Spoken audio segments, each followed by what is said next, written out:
what has been committed to you. And what God commits to you comes to you in many facets. It comes to you through prophecy. It comes to you through your bloodline. When we talk about bloodline, many times we talk about bloodline in light of curses.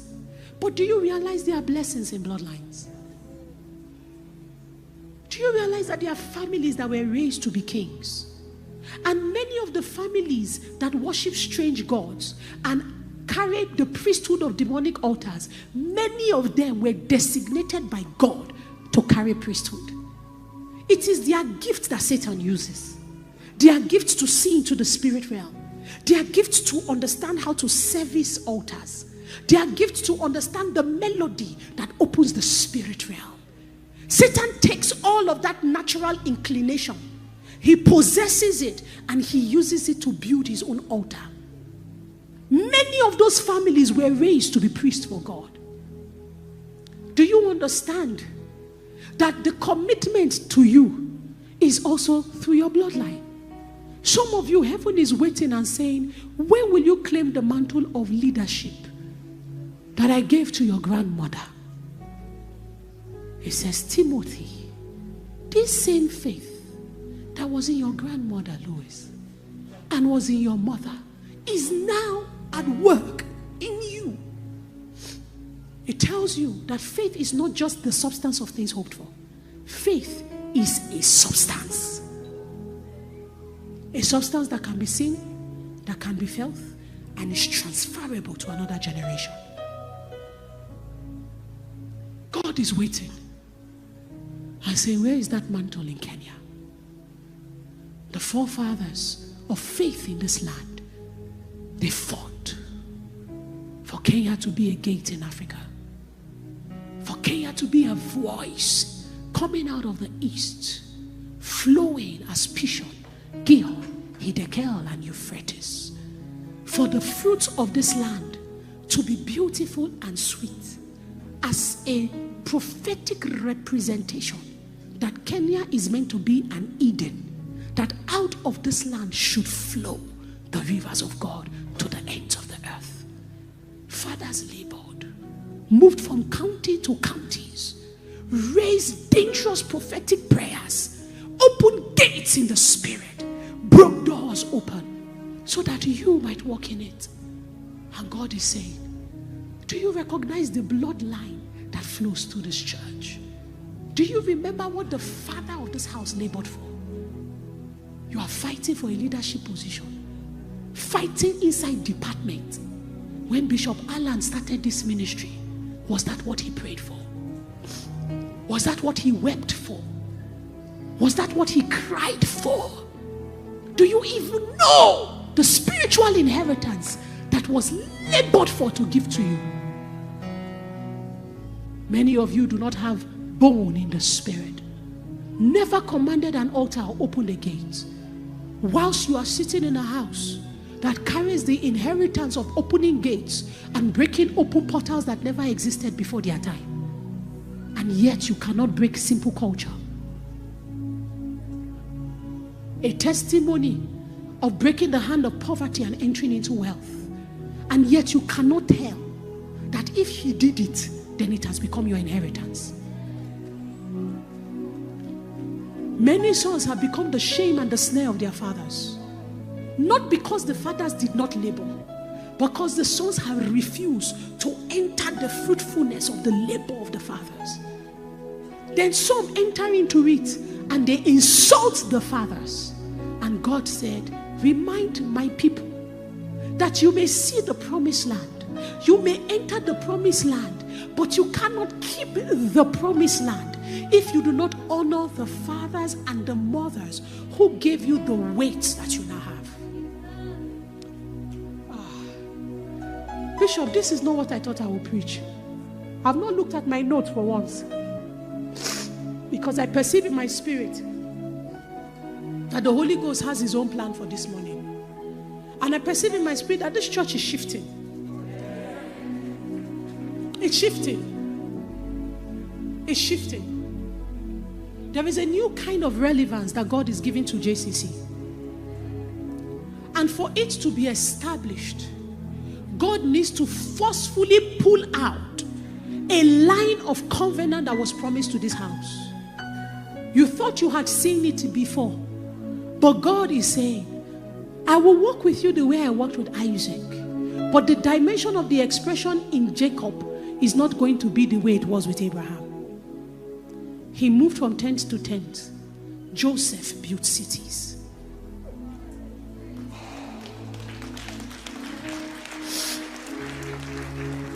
There is a new day in this house, and a new womb is opened. So the contractions you will see are not problems. They are merely bed pangs that signal the new day. And when a new day comes, anyone that surrounds the birthing mother must know that it is not time to criticize how she screams. It is time to say, go. Mommy, push. Mommy, push. Because the coming seed is the glory of the family. Let he that had an ear, let him hear what the Spirit of God is saying.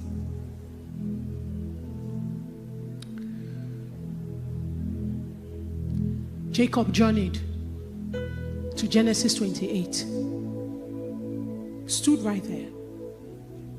No prayer meeting, no night vigil, no holy communion, nothing. As a matter of fact, Jacob stood at Bethel, laying there as a finished man, a man of fear, a man of confusion, not knowing what the future held for him, unsure of what his tomorrow would look like, sent to an uncle's house that he probably had never experienced before. He saw a display of deceit in him. Somewhere in him, he felt like what I did to my brother, it was not good. But at the same time, he could not deny that he needed to do something to take the covenant. But also wondered, could there have been a better way? But there was no teacher. The only teacher he had was his mother, Rebecca. And we must understand that there was something about her bloodline. It was in her bloodline that men like Laban came out from. And the Bible records how Laban was a deceiver. And Laban changed Jacob's wages 10 times. Then we came into the house of Jacob, and Rebecca tried to help him secure the blessing. What did she do again? Deceit. You will deceive your brother and you will collect it from the father. And then you look at Jacob. How was he operating? Deceit. It tells you that there was something that was coming from that family line. From Laban to Rebecca to Jacob. Guess what? Rachel. Jacob is running with his family. And God says to Laban, don't touch him. Don't even say anything. And he said, no problem. When he saw Jacob, he said, I don't have any problem with you. The only issue I have is that you've taken the gods of my father's house. And he said, I didn't touch your God. Who took the gods? Who was sitting on top of the gods? Rachel. From one generation to the next, deceit was established as a pattern out of that family line. So Jacob was not taught. The only teacher he had was a broken woman who was tutored by the gods of their house. Remember, Laban was a sorcerer. He said to Jacob, I have learned by divination that God has prospered me because of you. He didn't learn because he was worshiping Elohim. He knew by divination, reading of the sun, the stars, and the moon. That is the house that the woman that raised Jacob came from. So what could she teach him? My mother would say, when we're there, we're younger. And I'm like, Mommy, no, we don't want this bag. Look at the bag that all my friends are carrying.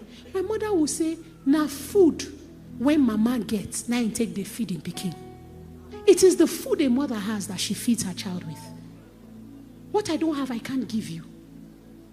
She could not give Jacob anything else but how she had learned to survive in life.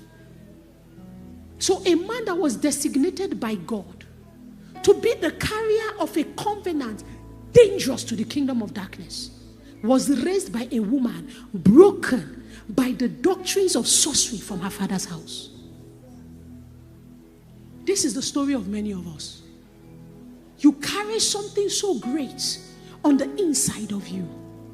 But that which has become the tutelage of your life is the brokenness of your father, your mother, your nation, and this generation's culture. And so you sit there, you who were supposed to be the billionaire that is called to be the richest man in Africa. You sit there saying, you know, Kenya economy, what's your business with Kenya's economy? There are many people who dwell in this world by navigating the global economy. You are still here insulting president that cannot add 10 shillings to your account. Reduce the weight of the power of your covenant to the politics and the legislations of men. Do you recognize that there was a time when there was famine, and those who carried covenant in the Bible were consistently marked by their capacity to dig new wells in dryness, to break out in plenty in famine? Have you ever considered that the pressures of your land, they are supposed to be the thing that evoke the covenant of plenty on the inside of you? But when there are no fathers who mirror the warfare of prosperity and show you that Isaac, I am Abraham, I came out of my father's house, came out of my people, came out of my land, walked away with nothing, but I stand as the bearer of the covenant of nations. You cannot be poor in life. Abraham says, dig again, there is yet a well. So even though he is dead, he yet speaks in the faith that he mirrored to Isaac. Can Isaac hear? Can Isaac remember? When you are dealing with bloodline blessings, you do not become the one that carries the scepter in your time because you are the next in line. You become the one that carries the scepter in your time because you are the one that remembers the covenant with much weight in your inside. And you are willing to fight for its manifestation above your brothers. This is why when Elijah died, the person who got the mandate was not the one who started the school of the prophets with him. The person who carried the mantle was the one who pursued him till the end. The limitation of our generation is not the availability to volunteer, it's the lack of the strength to pursue to the end. Apostle Isi, I love you, I love you. Apostle Isi, I love you, I love you. Apostle Isi, I love you. Then the first day I said to you, what was that thing you did? No, you can't act like that. Kings and rulers don't behave like that. Phew, you are vanished. Then you, who chased me for 1 year, we have the audacity to block me. May God not block your destiny. You know, we are all nice now and liberal, but we forget to teach the next generation that we are not mates in the spirit. If you like, call me sis. There's some don't even, sorry, please, let me put my shoe once again for this. I want to ask a question, please, help me. Ma, please, ma, with all respect, I want to ask. What is the problem that East Africans have with greeting? Kenyans especially.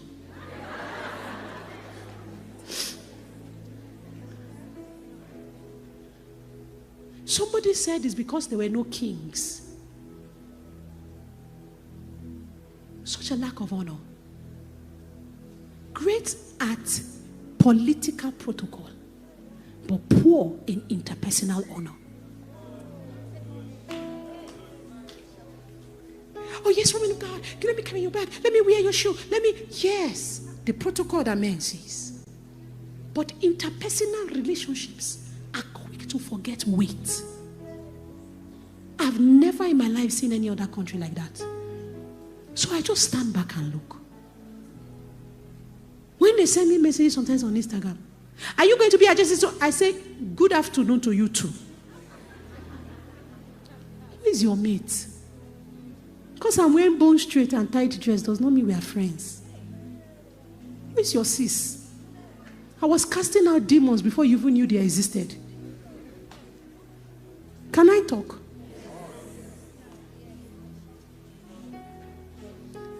But you have to understand that God said what will keep the promised land for the next generation is for them to understand honor, not as an appearance of submission, but as a spiritual system, as a gate and as a highway that delivers the strength of the labor of a former generation. And I teach this very often. When God said to Abraham and said to Moses, tell them to honor their fathers and their mothers, so that their days may be long in the land I am giving to them. The word for honor is the Hebrew word kabod. Many of us say kabod, but we say kabod in relation to the weight of his glory, the weight of his presence. But you see, the word kabod comes from the way that the Jews used to measure. Now, they had those scales that were on two sides. And on one side of the scale, they will put a known weight. Gold, silver, or bronze. They knew the value of gold, silver, or bronze. It was the known weight. They will put it on one side. And then they will carry the other thing they want to weigh and put it on the other side. If when they put it, the thing that they were weighing went up like this and the gold came down, they will say, in comparison to the weight of gold, the glass is XYZ. If the glass came down and the gold went, they will say, in comparison to the weight of gold, the glass is weightier. It is 3 times the weight of gold. Does somebody understand what I'm saying? That was the measuring scale they used. Now, what I want to say to you is that known weight that was used to measure the unknown was called the kabod. So when God said to Moses, tell the children to kabod their fathers and their mothers, he was saying, tell them to know the weight of the former generation. If they don't, they will not know their own weight. And if they don't know their own weight, they may receive the promise because another generation labored to give it to them, but they will never be able to keep it. The God that told Moses, tell them to kabod their parents. Do you know what he was looking at the parents doing at that time? They were building golden calves. He told Moses, command the children to know the weight of fathers and mothers that are building idols. Moses came down and was angry, broke the 10 commandments because he thought these commandments cannot be for these unrighteous people. I'm sure when he came back up, God said to him, Moses, can you be more righteous than I am? Do you think I did not see them building the golden calf when I told you what I told you? Yes, he was the God on the mountain, but he's omnipresent. How could he tell them to honor parents who were idolaters? Because he wasn't saying respect their broken demonic cultures. No. He was saying be sensitive enough to remember their walks and walks of faith that brought them to where they are, to the point where food is falling from heaven for them. Water is coming from rock for them. Their clothes are growing on their body. There was a level of faith they possessed that provoked heaven to release the supernatural. Tell the children, do not concentrate on the brokenness of the fathers. That is not your business. It is for me to deal with. But tell them to concentrate on the journeys and the history of faith so that they will know what has been handed to them as a blessing. Is somebody with me? It is not enough to know history, but it is by the eyes of the Spirit you must interpret history. History doesn't tell you the true story. It is the kingdoms that tell you what they want you to hear from history. The kingdom of darkness, they called him Beelzebub. They called him a drunkard because he drank with men. But we call him the bearer of the wine of the Spirit. When he lifted up the cup and lifted up the bread, they called him an occultist, telling people to come and eat his body. But we call him the life of God that is shed amongst us. And as we eat of his body, we partake of the life of the Father. History will tell a plain story. The kingdoms will tutor you on how to interpret it. Do you see Jesus in the midst of your fathers. Listen, no matter how high I go in this life, no matter the president and ruler, I see leaders, world leaders sit in front of me like children. Billionaires telling me, so Apostle, what should I do? The kind of money my hand has not touched. They wait for me to counsel them on how to navigate the terrain that I've never seen. No matter how far I go, you will never see me come to this church and say to you, you know, my dear friend and sister Kathy, hey. Is it because I'm not called to be an apostle? But you have to understand that in the spirit, it is not about the strength of your appearance in time. It is about the weight and the consistency of your labor through time. We are no mates now. Have I built a church like this? Have I dealt with the level of politics she has dealt with? We are no mates. So when my seniors in ministry embrace me, I do not think I am worthy of it. I consider it an honor, a privilege, and an opportunity given to me by God to learn to shorten my distance so that I don't make mistakes that I could have avoided. Hear me. I am not soliciting for hierarchical, do you understand? No. But I am saying, my generation, may we get sense. Do you understand? May we get sense. May we they try to get sense. This liberty you are fighting for, what have you done with it? This freedom, nobody can tell you what to do. What have you done with it? What have you built? God has given me the exposure ministry. Show me in scripture. Show me in the Bible. You are called to expose the saints. Expose them to who? To the courts of who?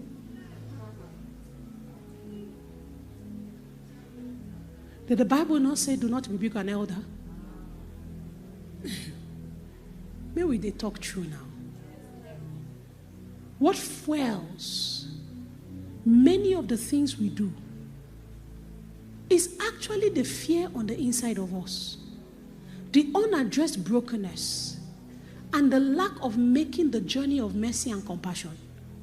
That's why we have not fully entered the ministry of restoration. When God has broken your spirit for the sake of the salvation of another man, you are slow to expose but quick to reconcile. It is the lack of the process of the spirit that makes us break the body. For your sake, we are beaten. For your sake, we are stoned. For your sake, we are killed. For your sake, we suffer shipwreck. For your sake, there's a level of apostleship you get to. You recognize that your suffering is not because you have violated any law, but because you are supposed to be the appearance of the law of love to a generation. Many don't have strength because they have not yet received the grace to suffer for brotherhood. JCC, you are too quiet. Am I preaching amiss? There are certain mantles and mandates you carry. You no longer decide for yourself. He said to him, there is a time when you will do as you please, go where you will. But a day is coming where you will grow as an apostle. Another will take you by the hand and lead you to places you do not want to go to, but you will follow.